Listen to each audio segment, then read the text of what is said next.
Bon Francis, vraiment quel enseignement, quel discernement et quelle sagesse. Je dis, gloire à Dieu. Il y a tellement de richesse dans cette parole. Il y a tellement de choses à dire.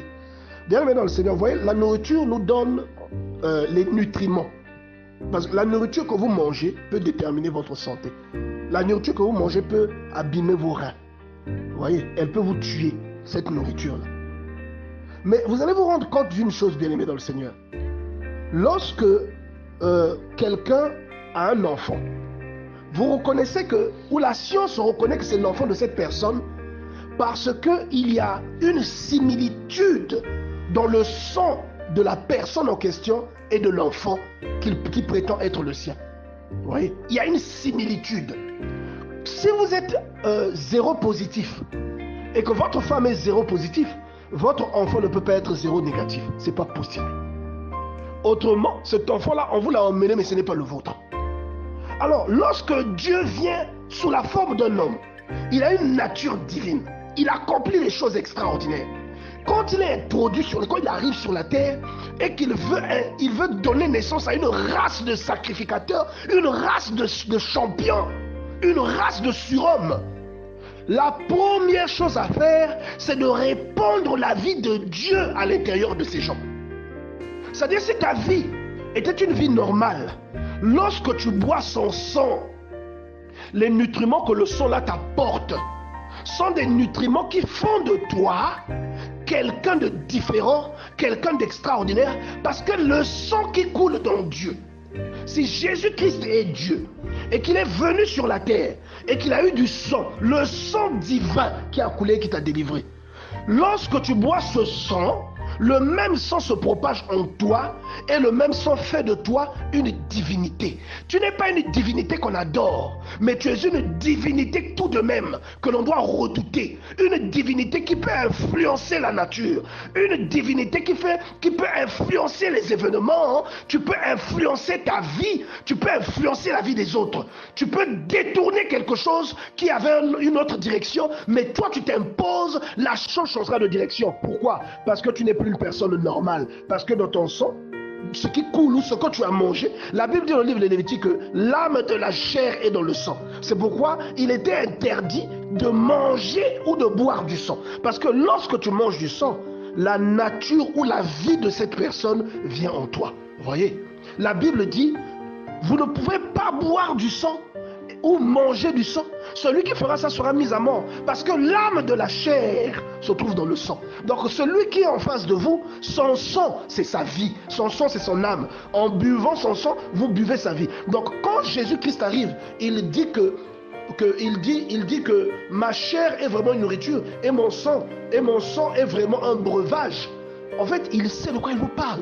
C'est un sang que vous allez manger qui va vous apporter des nutriments que le commun des mortels ne possède pas. C'est un sang que vous allez ingurgiter, une chair que vous allez manger, qui va vous apporter une résistance, qui va vous apporter une immunité que la plupart des êtres humains n'ont pas dans ce monde. Une immunité divine, bien aimé dans le Seigneur. Et la Bible dit dans Jérémie chapitre 1 verset 19, ils te feront la guerre, mais ils ne te vaincront pas. Pourquoi? Parce que tu as une immunité divine. Vous voyez, tu as une immunité qui n'est pas humaine. Là où tout le monde tombe, toi tu ne tombes pas. Là où tout le monde échoue, toi tu n'échoues pas. Il peut avoir un challenge dans ta vie, mais tu finis par le surmonter. Pourquoi? Parce que tu as une nature divine. Donc en fait, en venant dans ce monde, en répandant son sang et sa chair, en la donnant pour que nous la mangions, il a fait de nous un royaume de sacrificateurs. C'est-à-dire qu'il nous a pris d'une position où nous étions à un standard basique. Il nous a emmenés dans une position élevée. Voilà pourquoi tu n'es pas n'importe qui. Et voilà pourquoi personne n'arrive à te maudire. Il y a des gens qui médisent et qui maudissent dans le secret. Mais ils voient que dans ta vie, ces malédictions-là ne s'accomplissent pas. Pourquoi? Simplement parce que tu n'es pas comme eux. Pourquoi tu n'es pas comme eux? Tu as pris part au repas céleste. Tu as mangé la chair et tu as bu le sang de Jésus-Christ.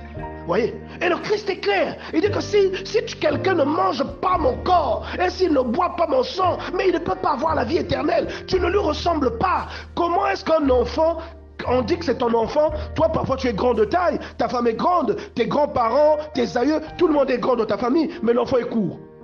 Et quand tu vas faire, quand tu sais que si le mari est jaloux, il va investiguer, il va se rendre compte que ce n'est pas son enfant. Un jour, l'enfant va avoir un accident, elle va demander une transfusion sanguine, et quand tu vas donner ton sang, on va remarquer que ton sang est différent du sang de cet enfant. S'il y avait un héritage que tu avais prévu pour cet enfant, cet héritage-là, tu ne pourras plus le lui donner. Pour quelqu'un qui n'est pas compréhensif, il ne donnera pas l'héritage. Parce qu'il sait que ce n'est pas sa chair.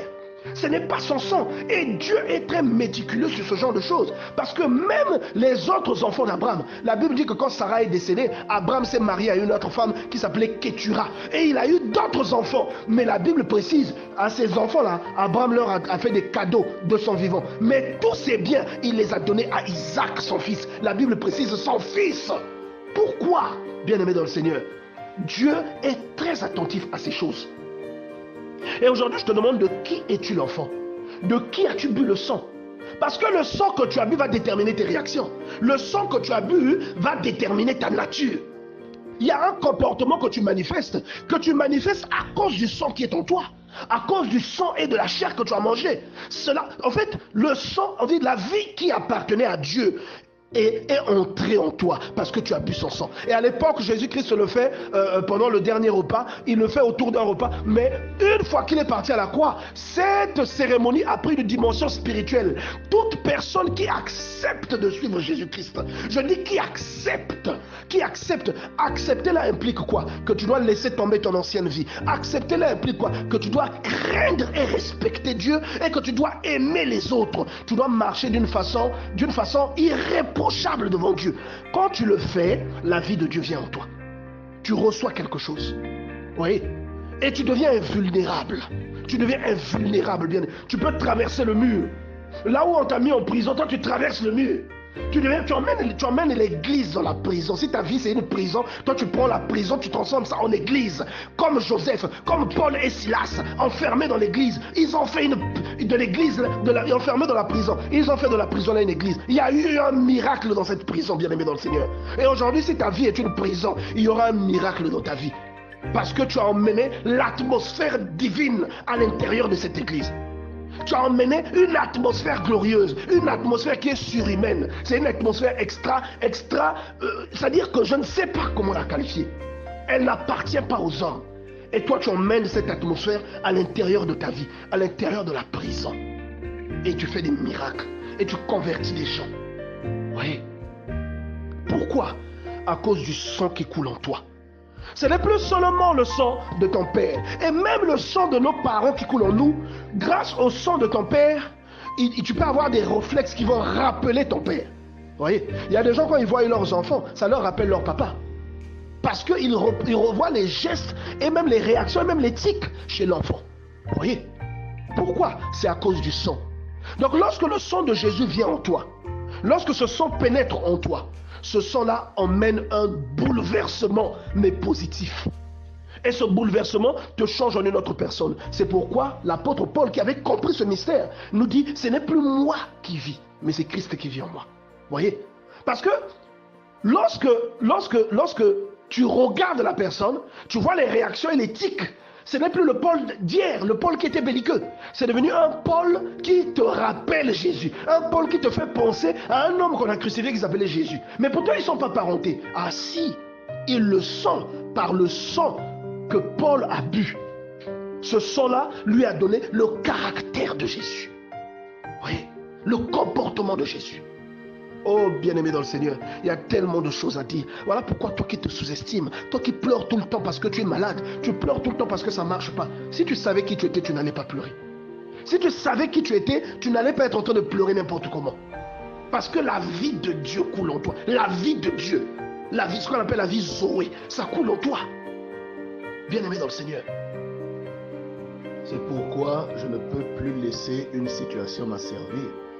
En fait, en tant qu'enfant de Dieu, c'est une honte pour moi et une défaite pour moi de voir que le péché continue à m'asservir. De voir qu'une habitude qui normalement devrait être sous mon pied, que je devrais écraser, et que cette habitude-là continue à dominer ma vie. En tant qu'enfant de Dieu, c'est une honte. Ce n'est pas normal. C'est pourquoi je ne peux plus être rancunier parce que je ne suis plus un esclave dans la maison de mon père, mais je suis un enfant d'adoption. Donc tout l'héritage qui doit aller auprès de Jésus-Christ, cet héritage-là devient également mien. Donc Jésus-Christ devient co-héritier. C'est comme si nous avons les mêmes droits, nous avons les mêmes avantages. Vous voyez, ce que Dieu a donné, il le donne à moi aussi. Je reçois. Vous voyez, toute la puissance que le Christ a manifestée, elle est quelque part en moi, en train de sommeiller. Et à moi maintenant de l'exprimer. Donc le péché ne peut plus dominer sur moi. Ce n'est pas possible. La sorcellerie ou le lien, quelqu'un qui a dit mon nom, qui a cité mon nom quelque part dans la nuit, avec une plume de coq dans la main pour essayer de m'ensorceler, cette personne sera foudroyée. Parce que je ne suis plus celui que j'étais avant. J'ai changé de statut. Vous voyez, c'est comme les gens qui vivent aux États-Unis. Ils vont aux États-Unis en tant que réfugiés, ils vont aux États-Unis en tant que Congolais, mais lorsqu'ils arrivent à obtenir la nationalité américaine, ils deviennent les premiers citoyens du monde. Ils deviennent américains. En tant que Congolais, on peut te maltraiter, tu peux être enlevé par des organisations criminelles, mais si tu es américain, on va te traiter avec beaucoup d'égards. Vous voyez, et celui qui est enfant de Dieu, il doit être sûr de la voie qu'il emprunte. Il doit être sûr de la victoire qu'il possède, même lorsque la victoire là n'est pas manifestée. C'est comme Jésus a dit, Père, je te rends grâce parce que je sais que tu m'exauces toujours, mais je le dis à haute voix à cause de ceux qui sont autour de moi. Quand il disait ça, Lazare était encore dans le tombeau. Vous voyez, il était encore dans le tombeau. Mais Jésus avait déjà dit à Dieu, je sais que tu m'exauces toujours. Et il a dit, la mort de Lazare est pour la gloire de Dieu. Lazare était encore dans le tombeau. C'est comme toi. Parce que tu es enfant de Dieu, tu dois régulièrement proclamer que tu as la victoire sur tes ennemis. Même si tu ne vois pas encore cette victoire, tu dois proclamer que tu as la victoire sur les situations, sur le chômage et sur la stérilité. Au nom de Jésus. Et il y a quelqu'un qui se demande, on dit à tous ceux qui l'ont reçu, il a donné le pouvoir de devenir enfant de Dieu. Il y a quelqu'un qui dit, mais moi, je prie, ça fait quand même 15 ans, ça fait 50 ans, ça fait 30 ans. Mais pourquoi est-ce que je ne vois pas ces signes-là de ma vie? Mais le pasteur, ce qu'il est en train de raconter, est-ce que c'est vrai? Parce que moi, je prie, mais je n'expérimente pas ça. Bien aimé, moi, j'expérimente ça. Moi qui te parle. Et il y a quelqu'un d'autre, frère Francis expérimente ça. Il y a des gens ici sur le groupe, sœur Edwige expérimente ça. Vous voyez, sœur Edwige Wumba, elle expérimente. Il y a des gens qui expérimentent des choses ici, même si on ne témoigne pas tous les jours, mais c'est des choses que nous expérimentons. Tu pries, mais est-ce que tu as reçu Jésus?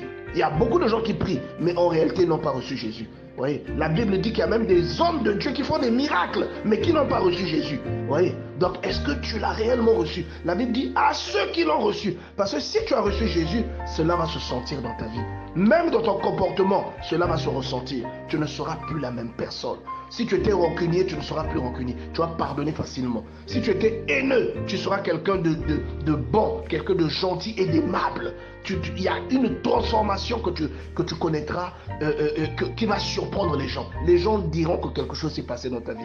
Donc c'est à ceux qui l'ont reçu que ce pouvoir-là a été donné. Est-ce que tu l'as reçu? Cela doit se ressentir dans ton comportement, dans tes habitudes, dans ton passe-temps, dans les choses qui t'attirent. Si les choses viles continuent à t'attirer et continuent à t'asservir, tu ne l'as pas reçu. Celui qui a reçu Dieu dans sa vie, celui qui a reçu la parole dans sa vie, il connaît une transformation au premier degré, bien aimé dans le Seigneur. Il connaît un changement de direction, une transformation. Et celui-là, il fait des merveilles. Le Josué qui avait arrêté le soleil, ce n'est pas le même Josué qui était encore serviteur lorsque Moïse était vivant. C'est un Josué différent. C'est ce Josué-là que Dieu voudrait que nous devenions. Devenions des chrétiens qui ont reçu la parole et qui peuvent manifester les signes de Dieu.